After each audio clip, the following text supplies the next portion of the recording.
Good afternoon, everyone, and welcome. My name is Rebecca Wang, an assistant teaching professor in Egyptology in the Chems department.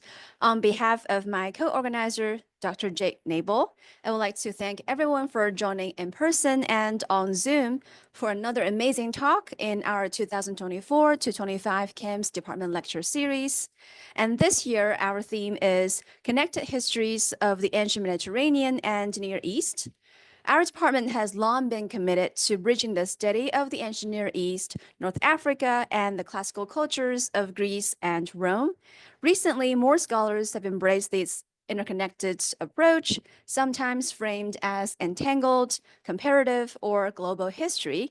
And through this year's lecture series, we hope to highlight research that challenges conventional disciplinary boundaries and offers new perspectives on the ancient world. So far, we had three amazing talks that have each explored different facets of cross-cultural interaction. Dr. Eric Klein launched the series with 1177 BC and after, the survival of civilizations, re-examining the late Bronze Age collapse and the resilience of civilizations that endured in its wake. Dr. Rob Siofi followed with Egypt, Ethiopia, and the Greek novel, offering a literary perspective on how ancient Greek authors depict Egypt and Ethiopia, reflecting both intercultural exchanges and Greek perceptions of the broader Mediterranean world.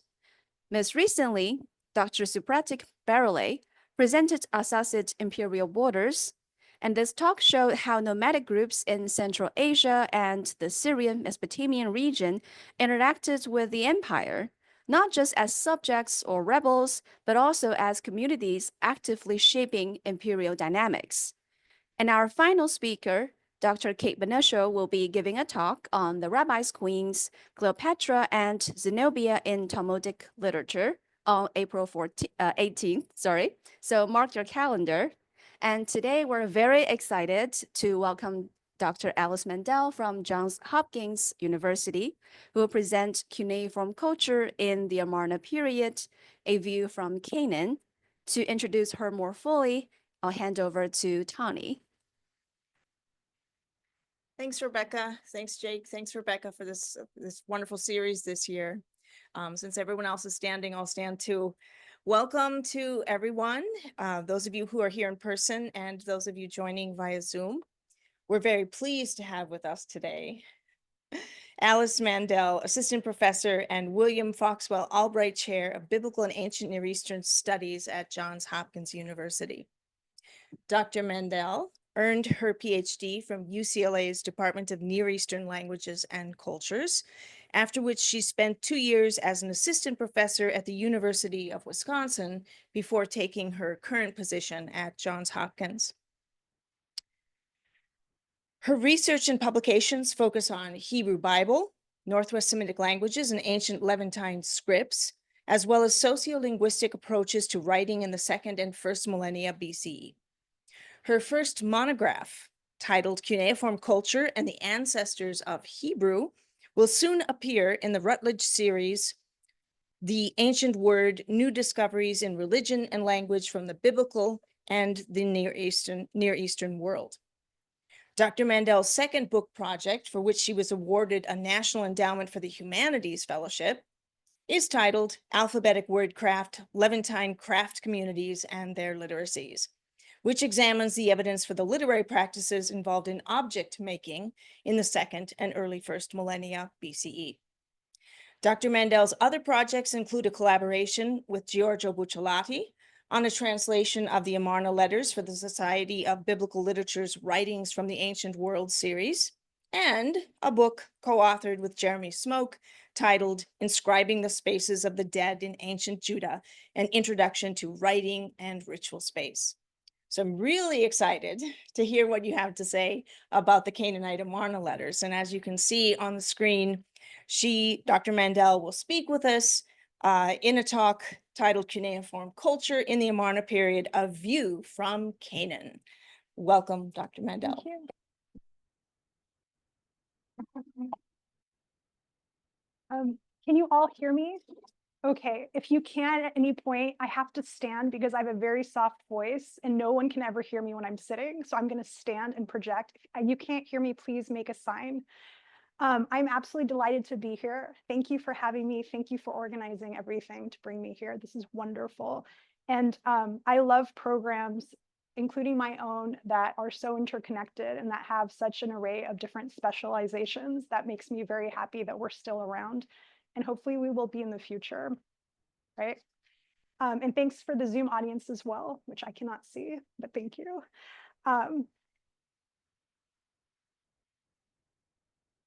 In my lecture today, I'm going to address some key developments that have taken place in the study of the Amarna letters with a focus on the Canaanite letters. I'm going to focus on how the impact of the material turn has affected the study of these letters. Historically, the Canaanite Amarna letters have been somewhat marginalized as peripheral Akkadian written by peripheral scribes. I want to show you how a holistic approach to the study of these letters is transforming how we evaluate them. We now know much more about the scribes who created these tablets, and I'm going to show you how technological and methodological advances enable us to take tablets that at face value communicate very little in terms of linguistic content or content at all, and how we can use them to start tracking and tracing these ancient people, okay, that are cuneiform specialists. I'll show you examples of how my work in this corpus, it has this kind of like holistic approach to it. And I'm going to make this argument that the scribes were not impoverished communicators. Rather, the letters suggest that they were skilled and innovative cuneiform specialists and that they did different kinds of written work. There are different types of epistolary formulae and types of letters that serve different functions within this corpus. I'll show you examples of both letters that showcase the scribe's linguistic, rhetorical, and even poetic skills, so the fancy letters. And I'm going to end, though, with a case study that I've been working on for several years on the letters that are the shortest and that appear at face value to be the most rudimentally and quote-unquote impoverished. And I'm going to make the kind of case that even the shortest and seemingly least interesting letters, if we kind of have this more holistic approach and taken all the different data that the tablets afford, they can be used to reconstruct and retrace the movement and networks of scribes and the important role that cuneiform specialists played in Egyptian and Southern Levantine diplomacy. So I have my background information because we are, again, a collaborative, interdisciplinary, like varied community, and I wanted to present this out. So if you already know about this stuff, you can play Star Wars in your head for like a minute or two. It's okay. So what are the Amarna letters? They are letters that were discovered at a site in Middle Egypt that we know today as Tel El Amarna. The ancient city is of Akhetaten, and it is in the middle of Middle Egypt. They are letters that were found that shocked everyone because they were found and they were written in cuneiform. And we did not expect to find letters written in cuneiform in the late 19th century. They quickly migrated and were purchased and acquired by museum and private collectors. Now, increasingly, they are in museum collections. They're interesting because they date to a specific period that a lot of people care about, the Amarna period. They reflect kind of a short window of like 30 or 40 years. And they're interesting because they are letters from larger, quote unquote, powers of the ancient Middle East during this time, but the bulk of letters are actually from the Southern Levant. So there are typically two kind of categories of letters, quote unquote, the great power letters and the quote unquote, the vassal or lesser letters. That is the traditional kind of explanation. The letters were not actually found in situ. Most of the letters were discovered and sold and then acquired. So we already kind of have a convoluted story about how these letters were kind of purchased. But the idea is that there's nothing really around Tel El Amarna. So they probably do come from the site. Petrie excavated and retraced and found some broken tablet fragments from a building that was marked with a stamped brick that seems to be marked as a place of the pharaoh's foreign correspondence. And so subsequent excavations found cuneiform in other parts of the site. So that's not the center, it is a center most likely, and it is probably the royal center for cuneiform. Interestingly enough, again, Yana Minajrova has written this great article about how there was probably a scribal quarter that was kind of off from the main city palace, okay? So you have a Per Achet, the house of life, with the Egyptian scribal enterprise that is like neighboring this cuneiform depot, okay? In my talk, I will address the presence of hieratic inscriptions, short ones on a number of tablets.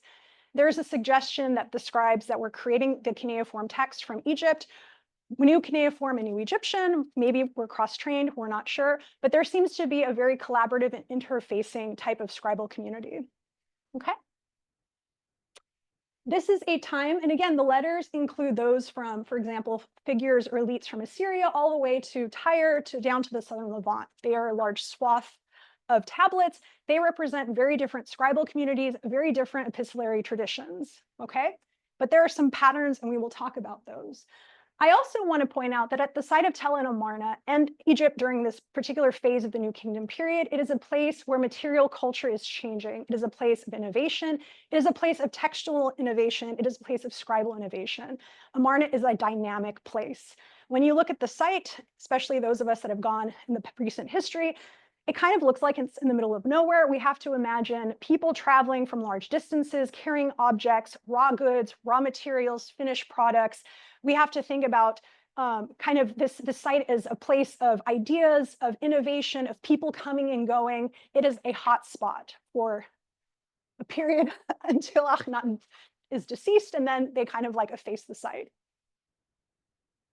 Okay, so before I tell you what the Canaanite letters are and why I think they're so cool, we should probably start with the point of comparison that most people go to, the correspondence of the so-called Great Kings. And they have a specific pattern. They tend to be written in a form of Akkadian that people are kind of calling Middle Babylonian, which is basically kind of a catch-all category to describe a certain kind of written dialect of Akkadian that is being used by the Kassite court. That the languages of the letters, the rulers that either are kind of relatively equal status or aspire to be equal status use a lot of kinship language in their letters. The letters deal with diplomatic matters like marriage, caravans, trade, gift giving, but there's also like personal elements in the letters. There's this fictitious kind of court kind of culture of kind of being intimate and knowing each other. And I'm going to show you an example of that. Typically, the letters either end with like a note that says, hey, I'm sending you all this stuff, or I need this stuff. So there's basically a very much like economic impetus. And again, we look at the tablets and we reconstruct the people and the flow of goods and the equids and the means of moving stuff through these past distances. This is an example that from Bruno Bordeaux, the Kassite king, to Amenhotep, otherwise known as Akhenaten. And as you can see, there is kind of the salutation, the greeting. There is kind of this like kind of kinship, proxy language. And then finally, we get to like a personal kind of note that I was ill. You didn't check in on me. What's going on? And then the letter will kind of continue. And there's this kind of discussion in the letter about, oh, my messenger communicated to me that you're actually really far away, far off in Egypt. So I guess that's cool. The letter will pivot into a request for goods. This is typical of the pure polity letters. The Canaanite letters that I will show you are not like this. They are not chums with the pharaoh, quite the opposite. This is another wonder of example, and I love this letter because this is a phase in Assyrian history where Assyria is kind of coming back on the market. And there's kind of this whole discussion about the gold in Egypt being something so plentiful and how, you know, Egypt, like you're kind of being stingy. In these letters, the royal families, basically, we have to assume the scribes working for these royal families are using the past history or previous kind of previous gift giving as a talking point to critique the current ruler in Egypt, right? To say like, hey, your father was like amazing, gold was plentiful. You're sending me this cheap stuff, what's going on? So there's this whole kind of backdrop to the letters that kind of assumes either knowledge about past correspondence or maybe some tablets that have been kind of curated and people are hanging on to them, or at the very least, a rhetoric of there being this historical precedent, okay? So the letters aren't just diplomatic objects in of their own right, they also represent ghosts of tablets and kind of a longer history of diplomacy that we don't have that precedes the Amarna period. What are the letters from Canaan like? They are totally different. The letters from Canaan are more subservient. We have similarly very kind of codified protocol language in the introductions of the letters. But the king is never referred to, the pharaoh is not referred to by name, right? It's always Sharia Belia, my king, my lord. There's always like distance language. There's similarities. Typically there's a prostration formula. The letters, though, they're so widespread. As you can see, these are all sites that have purported like letters that are in the Amarna corpus. So we have to imagine, like, why is it and how is it that scribes from this long, large spread that represent different like linguistic, scribal communities, geographic regions, urban centers, political polities, like they're using a very similar type of language. There's like codified formulae that they use to write to Egypt. And so I'm just going to throw that out there. Let's think about how people learn these things. Like, what kind of mechanism? Is this just coincidence? Like, how are they learning these types of kind of shared language, the protocol language? And I'm going to kind of give you an example. So this is one of the letters that I described earlier when I said I am interested in the letters that say nothing. This is one of the examples of the letters. And we're going to go back to this, the scribe in this letter later on in my talk. So as you see, there's a very different introduction, right? We don't have references to my brother. We don't have kind of like these kind of warmer greetings. This is like one of the common introductions to where there's a letter heading. The king is not referred to by name. You have a reference to the letter sender, Babu Meher, and then there's, prostration formula. There's this ruling, the scribe employs a scribal mark, and that's the message. That's it. Everything the king, my lord, has done for his land, it is good. You could play Mad Libs with these letters. You can extract the name and mix it around. There's absolutely nothing politically specific about this letter. There's no political context at all, right? So we're going to look at these types of letters in this talk. So I'm going to kind of pivot now. And I'm going to make the case that these pro forma letters, these letters that seem to kind of communicate very little about the political situation, very little about the local political elite. I'm going to make the case for why we should also be studying these letters and not just delegating them to kind of the margins of the study of Canaanite scribalism and the Amarna period. They might seem less interesting, but I'm going to show you how if we can bring together all the different facets of these tablets. And again, I'm building on like amazing colleagues and friends in the field that have put in a lot of work to develop the study of these letters. If we bring together all these different facets, we can really start kind of pinning down like very kind of nuanced information about who these scribes were and what they did within Egypt's Western apparatus. And I just want to really quickly make this point that part of the challenge that has kind of faced scholars of the Canaanite letters has been their linguistic complexity.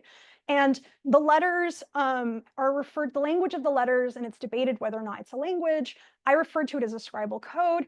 But part of what the challenge is, the scribes are using a lexicon that's based in Akkadian, but their morphology and the grammar is very much influenced by the local Canaanite dialects. But as you saw from the map, there's not a single dialect, right? It's like the Transjordan. It's like, the area of like Tyre, Byblos, like it's all over the place. So the scribes are using the writing system in a kind of a very clear way, but it's unlike what other scribes are doing in this period in time. And yet enough of them are doing it. They get responses from Egypt. So it seems to have been effective. It seems to have done its duty. And this is a quote that I like because this is kind of in the introduction of the most well-read and most loved and beloved of all the translations of the Amarna letters. And it's William Moran, who, Johns Hopkins University, Albright student. This is like the raw lineage of Amarna studies, right? Taught Anson Rainey, converted Anson Rainey to the Amarna letters after a year of classes at Harvard. Like, this is like the godfather of Amarna, right? And he kind of like says, like, look, like, the language can only be described as an entirely new code, only vaguely intelligible, if at all, to the West Semite because of the lexicon, and the Babylonian because of the grammar. So the person that studied and like wrote the most beautiful translation up until very recently of this work, like is kind of, a bit, it's a little pejorative, right? And so the question is like, well, what is this like scribal language? And there's a couple of different opinions about this, and I'm not going to go too into what they are.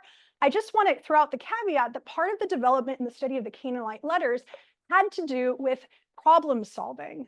People had to figure out what the letters meant and how the system worked. And in order to really understand the origins and think about linguistic classification, and scholars that were interested in the Amarna letters stepped outside of ancient Near Eastern studies and began to read widely, began to read in sociolinguistic literature, linguistics, look at parallels in other text groups, other linguistic kind of situations of language contact, convergence, and change.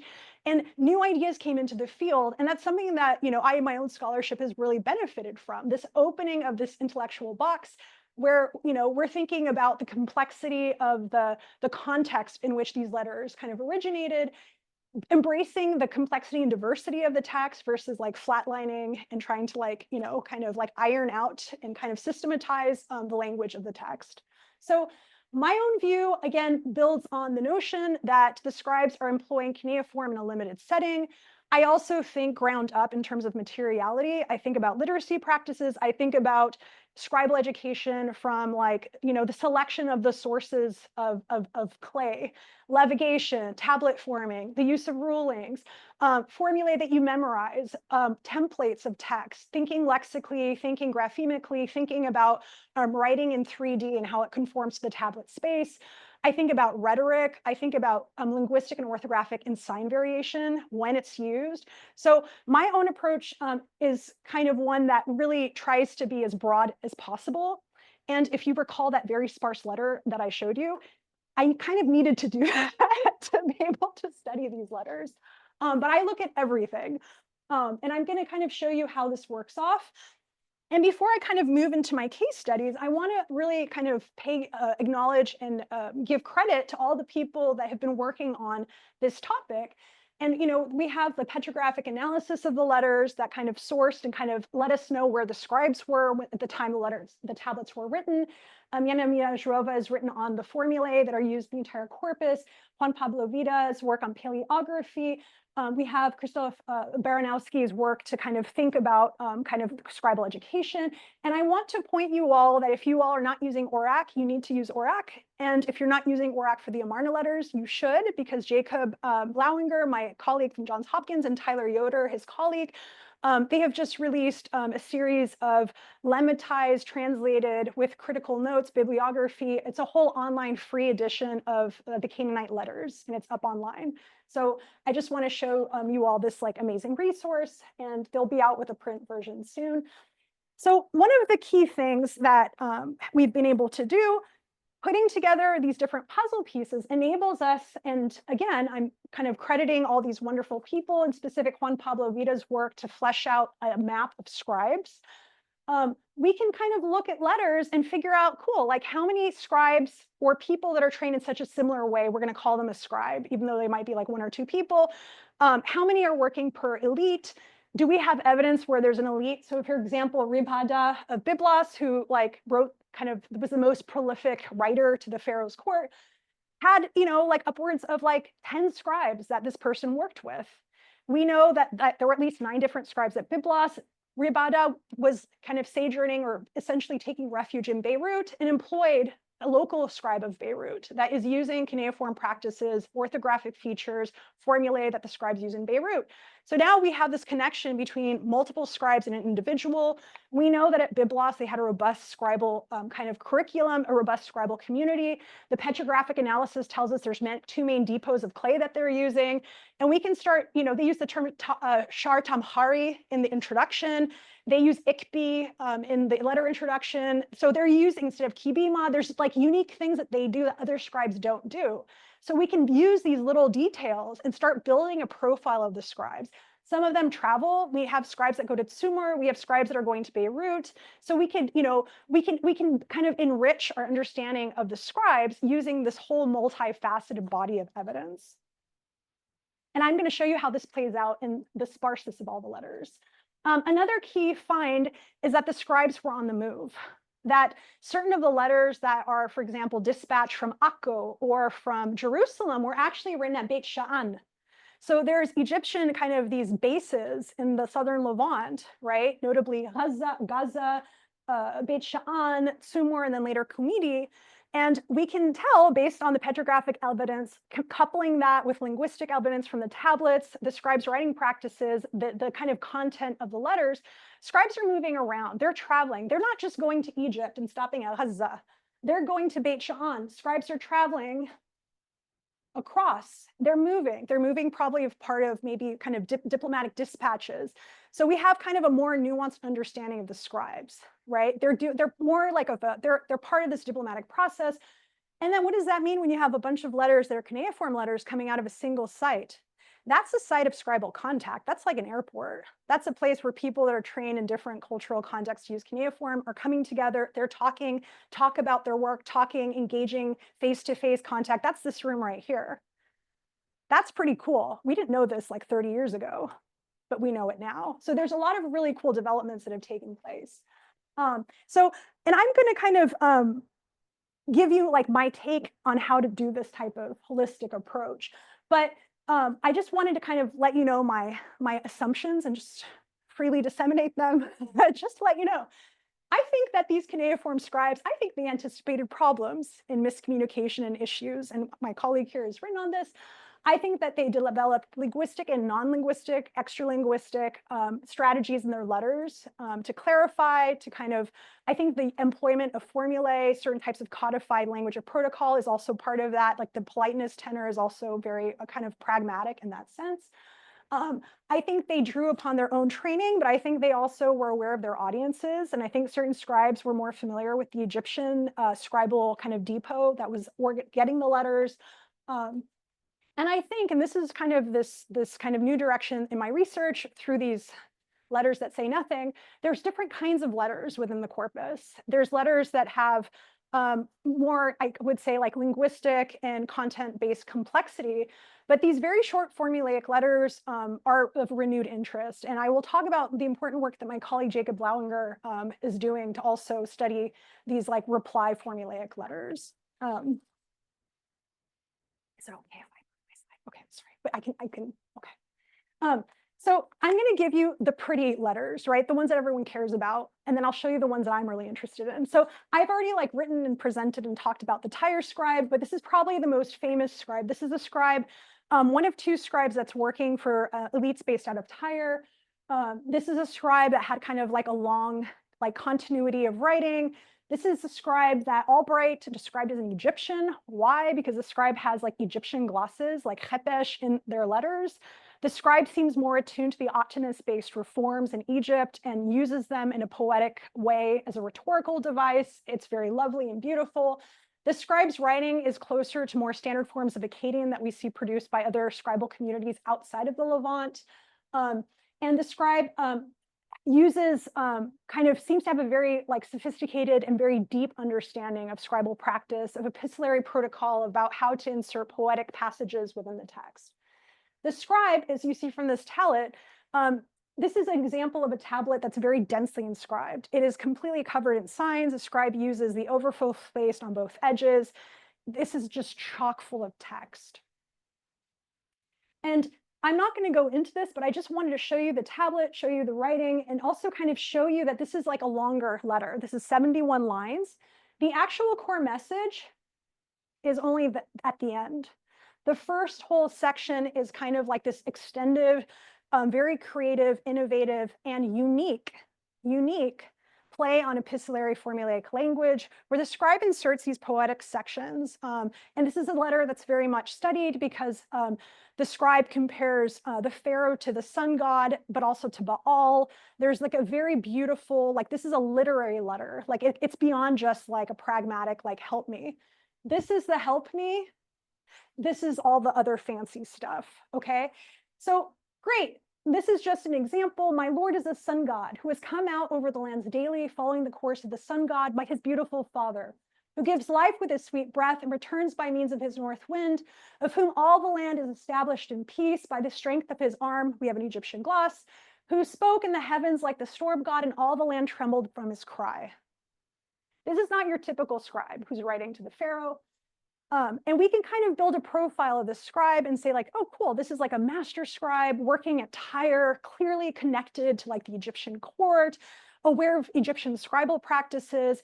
Abi Milki, there's some idea that he was was part of these elite children from the Levant that were like dispatched and sent to be indoctrinated by the Egyptian court. That's probably not a nice term, but I think that's probably very likely what happened.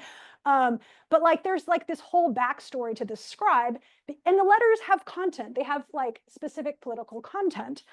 Well, I want to turn to the letters that have no political content, because like, what do we do with these tablets?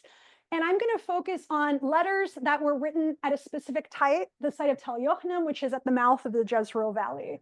And I'm going to focus on this area here, and I'm going to make the case that we have a circuit of scribes, and they're writing formulaic letters. They're writing letters that have absolutely no specific political detail besides the name of the elite. We don't even have a reference in the letter to where the elite is from. And I'm going to say that rather than situating these scribes as a successive lineage of scribes stationed at this site that were serving a single elite family, that's not what the data says. The data says that we have scribes that are moving around in a specific region, the Jezreel Valley, that is probably the crown jewel of Egypt's territories in the southern Levant. And we have hyperformulaic language, and we have a specific shared design and layout of these tablets. And there seems to be a connection, a closer connection between these scribes who are writing for multiple elites and multiple sites in this specific bounded region and the Egyptian administration, that we should shift our gaze and rather have this notion of the scribe that's attached to the court, and there's a court jester, and there's the court cook, and kind of like this medieval court-like view, which again, I'm being facetious and silly, but you get my point, that we need to break away and just look at what the data says. The data does not support that. It supports something quite different. So I've spent a lot of time on these scribes. So we basically have 3 scribes. And because I don't want to attach them to a site, they are Jezreel scribe A, B, and C. Why? The first scribe wrote 4 letters for 2 different elites at 2 different sites. The letters are pretty similar. They don't really say very much. The second scribe, we have 1 letter, but the scribe is also writing from Tel Yochnim. As you can see, that's the common thread, but this scribe also is writing probably from this site. And then we have a third scribe. This scribe writes for the elite at Akshapa, which is in the north, about 50 kilometers, and down here, multiple elites. So we have scribes traveling a distance in this region, writing pretty much the same routine formulaic letters for multiple elites. The letters, too, are pretty much identical. You can swap out the names. They look the same. The layout is the same. They use similar uses of scribal marks and rulings. These are very like controlled texts. So I have an example for you here. This is the letter that I showed you earlier in the first example by Jezreel scribe A. This is the message. Everything the king, my lord, has done for his land is very good. That says absolutely nothing, right? That's a routine reply letter. And then we have another scribe, a different scribe. This is the scribe that travels at least from Akshapa all the way down to Tel Yochnim. I've obeyed the message of the king, my lord, to his servant. Great. I'm guarding the city of the king. That's very formulaic. That's in a ton of letters. Until the word of the king, my lord, reaches me. That is not a specific reply. That's in a ton of letters. So these are super formulaic letters. And again, you can see that there's a use of a scribal mark to separate the prescripto from the actual body message. They also have a similar layout. The letters in this group of texts are written mainly inscribed on the tabular obverse. Either the entire text is crammed into the obverse and the reverse is entirely blank, and the scribe will even wrap around the edge a little to avoid writing on the back, or it's compressed. And again, the scribe is using a ruling to demarcate, and I will kind of propose a second writing surface. That is a hieratic mark. I'm going to get to that later. So we have a group of tablets that say very little, that have a similar layout, and certain of the letters have a hieratic mark. So here I'm going to acknowledge and kind of pay tribute to other scholars that have made observations about these very formulaic letters. Notably, Mario Liverani described them as spring letters, and he argued that there were different types of letters, and they reflected different cyclical visits from the Egyptian administration into the southern Levant. That there were letters where you had Egyptian officials that were touring and having regular like check-in meetings. That's when you get the reply like, yeah, okay, you're good. The word of my king is good. Yeah, we're preparing, we're good. Those are different from like Labayu of Shechem writing to the pharaoh and fetching about like I'm like an ant that's being beaten. Like, can you help me? Like, those are different kinds of letters, and they shouldn't be studied in the same way.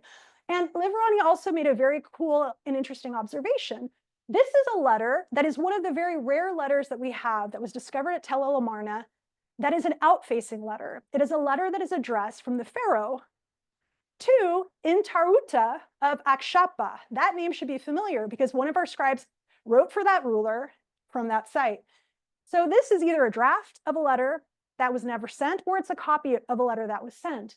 But if you can see, the language is very similar. The formulaic references to guarding, doing the order, doing it, the repetition of magal, danish, danish, there's like kind of a stacking of these adverbs. There are features in this text that we see in this group of letters. So one of the ideas that Liverani proposed is that the scribes are basically like copying from the Egyptian letters that they're getting and like sound biting these formulae. So let's keep that in mind. So we have sound biting letters. Short letters. Are these like kind of like, I'm going to not say the word I want to because it's not polite and we're on Zoom and it's recording. Are these incompetent scribes? That's polite. Are these incompetent scribes? No. Linguistic analysis, that scribe, Jezreel scribe A, uses forms that you don't see anywhere else, that are very rare in the Canaanite corpus. This is a scribe that is using kind of forms that you see in Egyptian letters, but we have a GTN stem, ishtenemu, kabaku, which is used incorrectly, but it's first common singular kind of predicative or stative suffix from Akkadian. Those are really rare. So the scribe is like familiar with standard Akkadian forms and is using them and is kind of adapting them in ways that other scribes are not doing in Canaan. They don't do this. We would see kabiti, we would see the first common singular from Canaanite, and GTM stems, there's like a handful of them. There's like 4 in the whole corpus. So even though we have an atzara, we have like an A vowel here instead of the I, which is typically used for the aleph or the glottal stop in the Canaanite letters. So we have these teeny little bits of data from the scribes that say these are scribes that actually have like a different level of training in Akkadian, or at least they're like emulating forms they see in the Egyptian letters. That's not like the other scribes. So rather than view them as impoverished scribes, we might instead say that they're writing a certain type of letter where they're constrained by the content.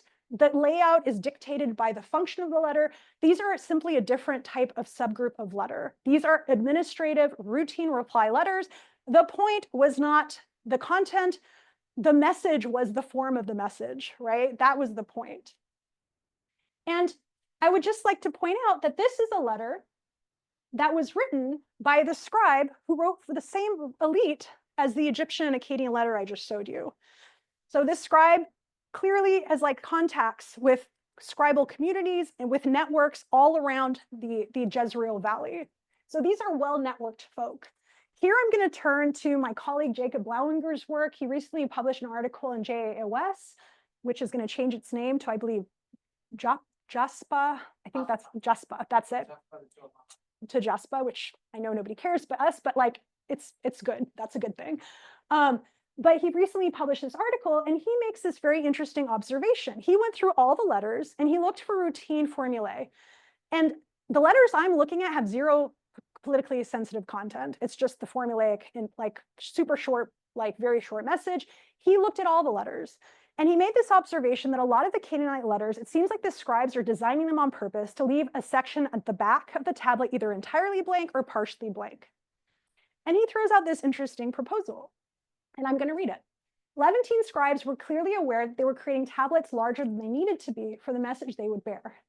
And the presence of dockets, which are these Egyptian hieratic marks that are on 10 of the letters, they seem to suggest an administrative protocol whereby Levantine scribes had been instructed by Egyptian authorities to leave blank space on the routine replies to an order letters in order to facilitate the processing of these tablets in Egypt. However, a number of tablets on which the hieratic dockets are preserved are perhaps visible. 43 is too few for such a statement to be made than just a suggestion, right? So he's very cautiously making a connection and saying, listen, like, it seems like this thing, this layout is not just a coincidence. This seems to be something that's learned and passed down through scribal training. The layout is part of like the kind of the message is also part of the layout. That's part of like what the scribes are doing intentionally. You know, I've noticed like there's these hieratic marks, maybe there's a correlation. So basically, perhaps the scribes are being trained or are intentionally crafting their tablets to create two writing surfaces, one for their own cuneiform text, and then one for a short hieratic notation once the letters arrive in Egypt, which is part of the archiving processing system. So I'm very cautious too, but in the case of the scribes I'm looking at, that hypothesis seems to ring true. And again, as I showed you, the letters are all designed in this way. The obverse is either entirely blank or has very minimal writing. These are all routine administrative types of check-in messages. There's no unique content. These are also letters. The other observation that I made when I looked more closely at the letters that have this hieratic notation preserved, a very large number of them are actually from this geographic zone. They're from the critical Jezreel Valley Galilee axis. They're all from this area. There's two from Ashdod and Ashkelon, right by Gaza, which is also a critical area, right? Like kind of one of the main hubs of Egyptian presence in the southern Levant. And there's one unknown letter. So based on the limited data, the observation that I can make is like, listen, like that's interesting to me that of the 350 letters, like the 10 that have this mark, 7 of them like are all these kind of very short formulaic messages, and they're all from the same area. Cool, that's interesting. So my tentative kind of hypothesis is thinking about like, well, why? Why would we have these scribes traveling at multiple sites, working for multiple elites, writing exactly the same type of very routine, short, brief message? Do I have evidence that these scribes are stationed at a single site? I don't. It's the opposite. They're not stationed at a single site. Do I have evidence the scribes are working for the same elite ruling family? No, the opposite. They're not. They're probably working for multiple elite. They're using the same formulaic language, the same layout, the same template, essentially, for multiple people. These are routine administrative letters. We've checked that into the idea of scribes moving around in the most critical zone for the Egyptian administrative interests, the Jezreel Valley, not only an agrarian depot with like kind of ties to the coast, it's also the gateway access to trade in the east. And then we start thinking about the role of Beit Sha'an. And here I want to turn to another of my colleagues' works on what he calls the proximity principle. And he basically has looked at letters that have been studied through petrographic analysis of their clay. And he's asking like, listen, like, why are letters from Akko and Shamkhuna being like written at Beit Sha'an? Like, why would you go there? Well, what do we have here? If you look at the geography, right, you kind of have a clear path to the closest, and this is what he calls it, the proximity principle, the closest hub of Egyptian power. Where do you go when you want to confer with an Egyptian administrator? You go to the closest like satellite like office of the Egyptians, okay? And he is further, and this is very interesting, this is an example of a letter from Akko that is written at Beit Sha'an. When I looked at the letters written from this region, a lot of the letters aren't actually written at the sites that the elites are from. They're written either at Beit Sha'an or there's these roving scribes that are moving around. So at Beit Sha'an, letters, Akko, Jerusalem, Shamkhuna, and then he further does this very interesting study where he looks at the names of the Egyptian officials mentioned in the letters. So these are the letters actually written at Beit Sha'an. These are the letters that mention Egyptian officials that seem to have had a presence at Beit Sha'an. So that we build on this whole observation, and we take in kind of the unique kind of forms of the letters, and we can kind of start building out and saying, listen, like there's definitely like scribes are traveling to like this Egyptian site with their local elites or with local elites. They're writing letters sending them to Egypt. Egyptian representatives are shooting out and traveling, right? We have reference to them like visiting local courts and hanging out with elites and kind of like monitoring the situation. And my hypothesis is that I think we also have a network of scribes in this specific Jezreel Valley context that are also a part of this network. And I think the cuneiform scribes, the evidence that I have is limited, but it does not point to scribes stationed at a local court. I have stronger evidence based on my limited data set, limited, but that's the evidence I have, that I think cuneiform specialists are being used by the Egyptian administration, and they are part of this network, this regional network, and I think they're being dispatched to specific sites to work with elites that perhaps don't have a scribe to write this very specific type of check-in formulaic letter that then we know is processed by the Egyptians, and a significant number of them are being marked with this hieratic kind of notation. They don't say anything. Why are you hanging on to this? It's because it's part of this administrative kind of check-in system that we're sort of trying to puzzle out. And I think that, again, the scribes are part of this kind of regional zone. And I think that, if we start thinking about the scribes, I don't know what their names were, but this holistic approach that I'm trying to develop, I think is giving me deeper insight into how I can take these kind of sparse tablets and how I can use them to start tracing movement of people and thinking about relationships and context and enriching my understanding of the late Bronze Age Canaan during this period. So that's it. Thank you.